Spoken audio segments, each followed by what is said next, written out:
Hello, and welcome to another episode of this podcast. For years now, I have been another man. A man who has been partaking of marijuana. For 30 years, I've been partaking of marijuana. And for 30 years, I have been writing and speaking about these lectures of fallen wisdom. I finally quit about 5 days ago. I will never touch it again.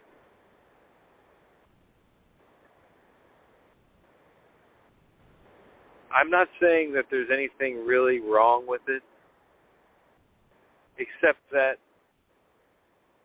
it has kept me in a state of repetitiveness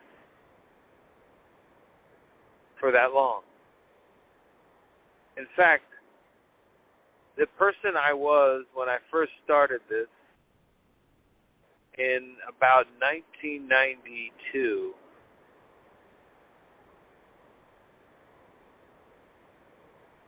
is the person I am right now. I have not progressed at all.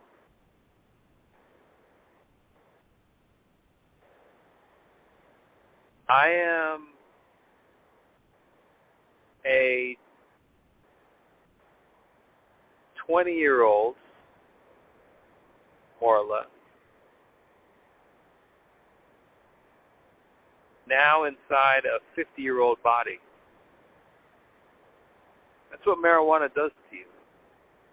It freezes you where you are. And you are essentially living a Groundhog Day. And that can be somewhat useful. You gain a lot of wisdom living a Groundhog Day, as many do in those Groundhog Day-like movies, including the movie Groundhog Day. The guy lives the same day over and over again. He acquires a lot of fallen wisdom. And I've meted it out on this podcast. I figured out that I could be an immortal. I figured out how to organize my mind in a way that creates bliss on its own, without having it have any external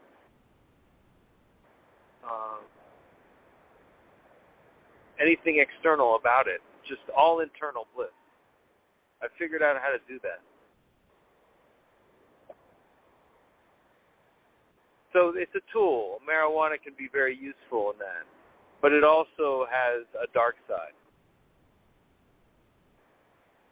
I've accumulated almost no money. I'm probably the poorest 50-year-old of all the people that I know. I have almost nothing in the bank. I have about $10,000 in credit card debt, actually. I never really concerned myself with making money. I didn't think about it as something that I thought was important, and it wasn't important to me. I was more concerned about trying to figure out just how to live. I thought that would be more valuable than money, and it turns out it was.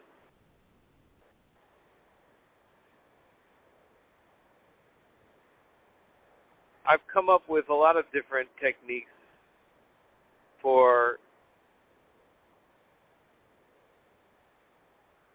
being blissful and understanding that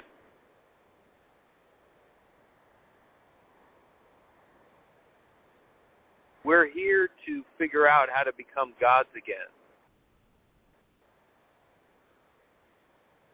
And so for that reason, marijuana was very much like a training wheels for me. 30 years in training wheels. And I'm finally taking them off. I'm now going to walk into the next 1,000 years with my eyes wide open. And I thank marijuana, the great mother marijuana, for helping me. I've learned a lot from her. But it's time to get off the tit. It's time to walk alone on my own as a true man and finally mature. And I'm joyous about it. I have no temptation to go back. I've tried this several times, actually, to get off the tit. Sometimes, actually, I went a whole year off the tit. And I progressed a pretty good amount. But then back onto the tit, regressing. Marijuana is a woman. She was my mother. And she nurtured me for a long time. Kept me safe from all the bullshit, basically, that this society tries to impose upon you. It gave me a sort of insulation between so that basically I have not become jaded in any way, whereas everyone else around me has. Yes, they have money, where I don't. Yes, they have a career, where I do not. They have a whole life that they've built, but inside they're in despair. They think they have to die at like 80 years old. They are hungry ghosts. And I am not. And for that I am eternally grateful to the substance, marijuana. But there comes a time in every man's life when he has to move on, grow up, and say goodbye to the mother with the deepest respect for what she has given him.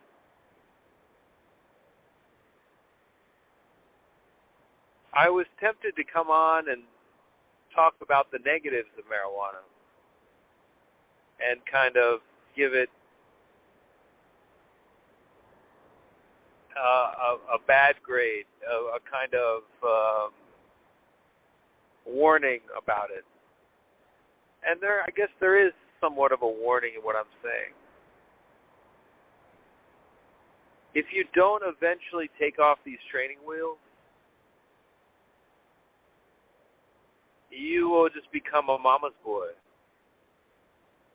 And you'll never be truly blissful. Because you're relying on mother's milk for the bliss. Mother's milk being the marijuana high. And that has a very definite effect. The effect is that you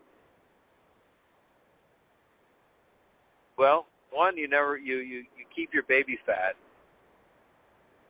You never really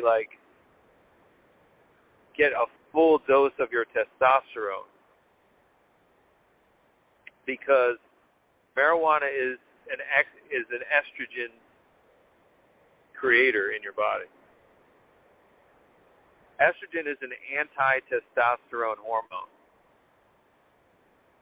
And you become more like a woman when you smoke it.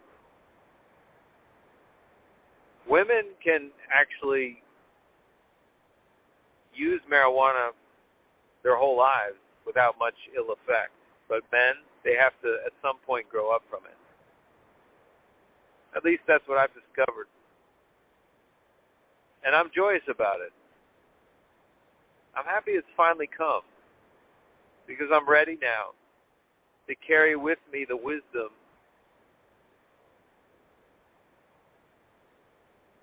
and still have my youth. I'm going to be 50 years old in this May, and I have the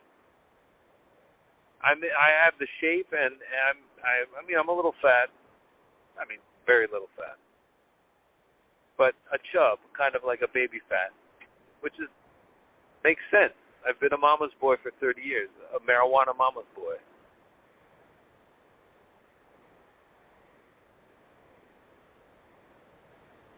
I've used it to write music.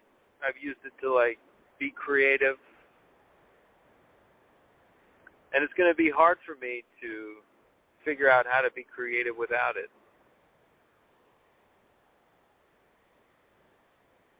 But I've kept my youth.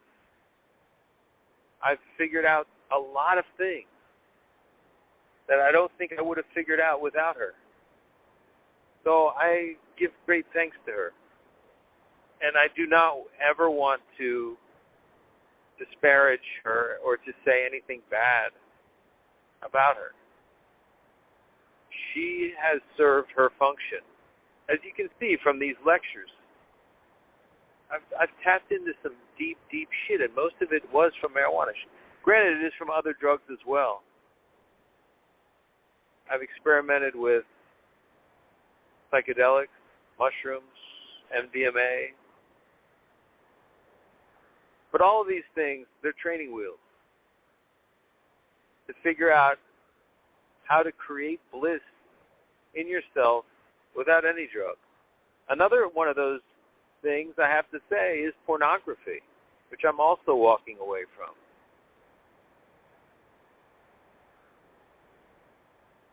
Pornography was my sexual mother.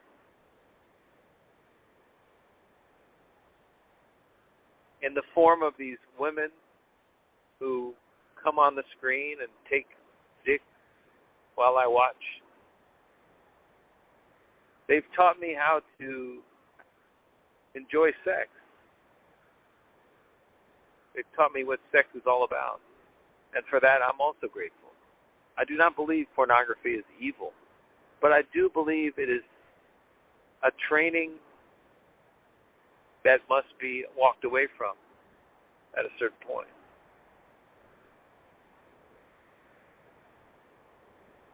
So I'm giving up actually both of these things at kind of the same time, because I want to live a new life of a man standing on his own, of a man commanding like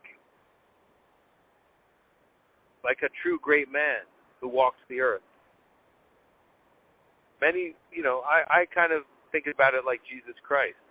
I think this is like a moment that he had, probably much younger than me. I think he was in his 30s when he his eyes were open. And he finally got off the tit. I'm not saying he was a marijuana user. He was probably using some kind of psychedelic, maybe. But he finally, when he opened his eyes, and he understood that he was on his own, and he was just so grateful for the wisdom that he had acquired, that then he wanted to give it to other people.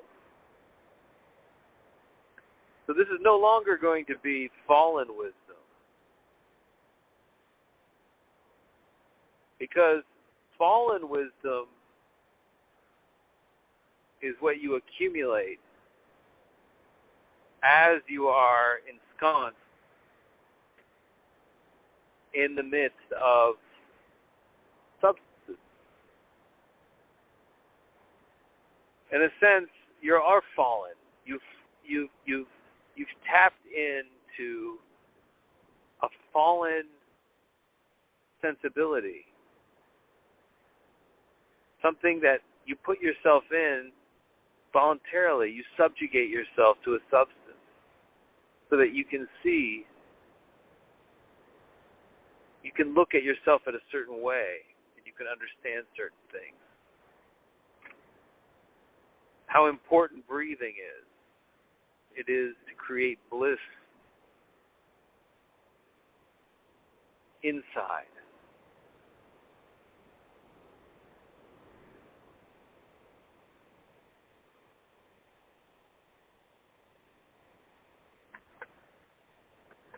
So, going forward,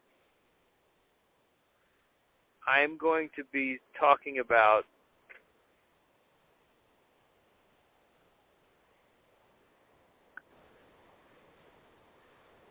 a different kind of wisdom. Lone King wisdom. That's the next stage of development, where you break away from the substances and the crutches of the fallen man, and you become the lone king who can command his own planet, his own world.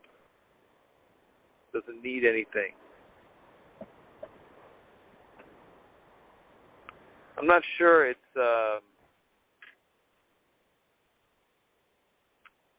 I'm not sure it's very clear what I'm saying, and I think it'll become clear as I attempt to move away.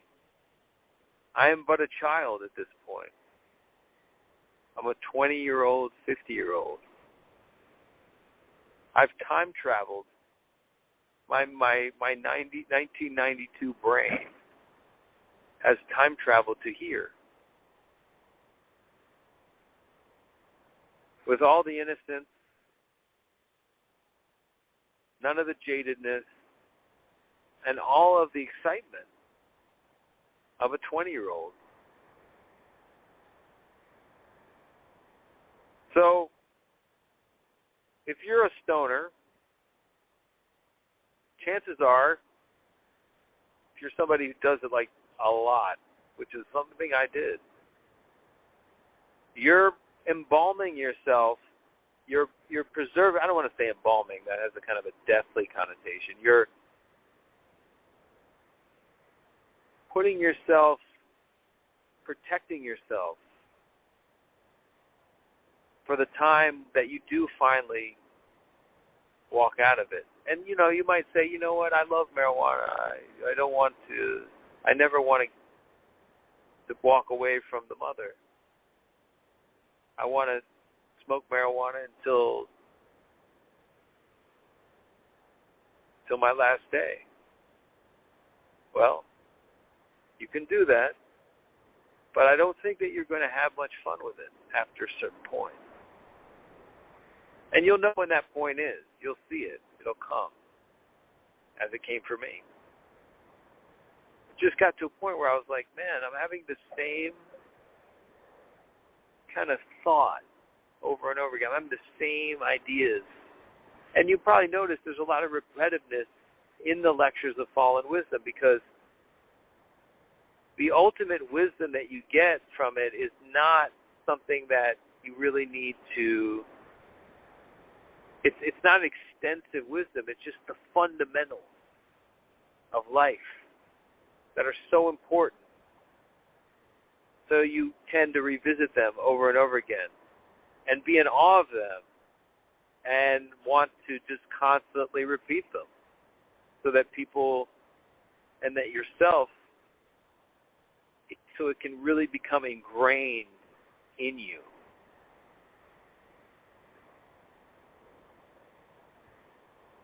In any case, this marks a significant turn for this podcast, because I'm going to be a very different from going forward. going to talk about some new stuff. Yes, the breathing and the bliss and all that, that's going to be still very important. But I'm going to be building on it in a way that I haven't.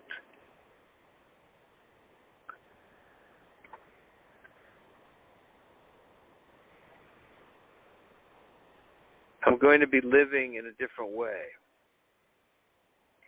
I'm going to be living now, finally, independently.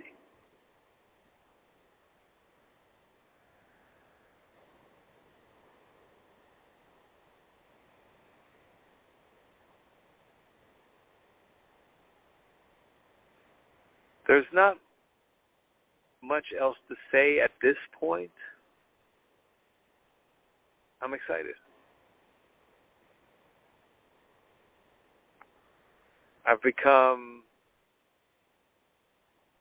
survived a certain stage of life that most people don't make it out of without becoming extremely jaded and cynical.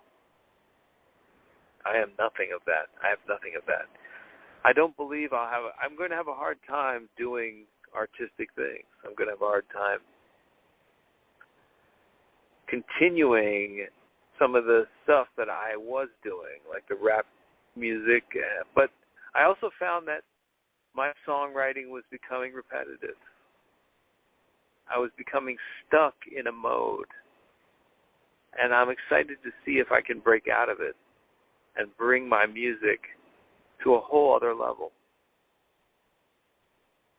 The thing about marijuana is that it gives you really good beginnings, but follow through is tough because it's always there to give you an inspiration that you could have gotten from the art. You can get it from the marijuana. So it gives you a spark of inspiration, but it's hard to go further than that, to go higher, build onto what you have done before. And there's not much motivation to go there because marijuana always supplies it. Supplies the high. Supplies the bliss, which I've learned to copy. I've learned to create on my own. So here I am, a 20-year-old who has time traveled to my 50-year-old body. I'm just opening my eyes for the first time in this new world. And I'm ready to take it over. I'm ready to be the Christ. And everybody that really is looking for a spiritual path is going to come to this moment, is going to understand there's a time to become the Christ in your life. And I don't really want to give the impression here that I'm talking about some kind of Christianity. No. Christianity is another form of a tit. It is something that kind of keeps people from getting destroyed by this world before they can actually figure out that they are actually a Christ figure. So marijuana in itself is a version of Christianity. It's just a substance version of it. Christianity itself is itself a drug, as most religions, that is there to substitute, is try to keep you from becoming jaded, to keep you from becoming overly cynical, telling you a story by giving you wisdom, by giving you little tidbits from whoever the sage of the religion happens to be. But there comes a time when you have to become the sage yourself, and you have to make yourself into that sage. And it's a joyous time. You'll when you just try to just be like, okay, I'm going to quit weed, it doesn't really cut it exactly. And that's the issue. It's something that is going to be like a light bulb coming off in your head when it finally happens. You can be like, oh, I don't need this. In fact, I'm happy not to do it. No willpower involved here. None at all. It's just like, hey, I've outgrown this. I've outgrown the tit. So don't put pressure on yourself to go into this until you're ready. It might take you less time than it took me. It might take you more time. If you're having a hard time figuring out how to create bliss in yourself, then you should stay with marijuana or whatever substance you're using. If it's alcohol, some people, use pharmacological prescription drugs. I don't recommend those because they're a little bit more distorting, and there's not a long history of that. Marijuana has been around for thousands and thousands of years, and so have the other psychedelics. So if you can get your hold of some pure MDMA, I honestly think you could probably get there the fastest with that. And that happens to be a pretty modern drug. But it has to be very pure.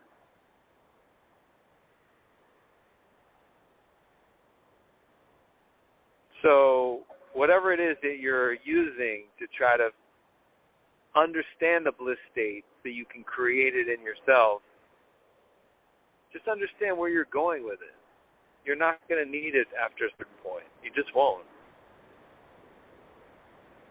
If you truly are trying to go into that spiritual path and become your own Messiah,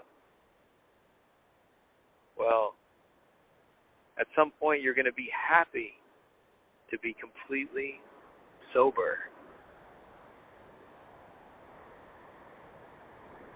and be completely clear-headed so that you can just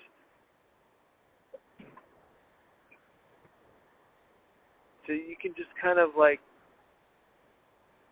float on life and be just, create that bliss inside yourself. After a while, having some other substance creating bliss in you is redundant. And that's the point where I've reached at this point in my life. I really thought I was going to come on here and just like harangue marijuana and kind of talk about the negatives of it. I do think that, like, at a certain point,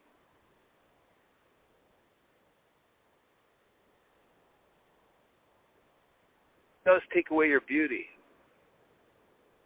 Any mama's boy is not as manly and as good-looking as the non-mama's boy would be, right? A little chubby in the face, a little kind of like babyish, less testosterone running through you as a man. All these things serve to make you a little less attractive to the opposite sex. And to yourself in the mirror, in your pictures. You kind of look at pictures of yourself while you're stoned and you see like, yeah, I'm not looking so great. And then like you see yourself after like a week of not smoking weed and you're like, wow, pretty good looking here. Much better looking. Why is that? Well, it's just because there's more testosterone coming through you. And I noticed that of women don't tend to have this effect with marijuana. Marijuana is very much a woman's substance. It's an estrogen substance. So women can kind of stay beautiful doing it, and they don't have any problems, really.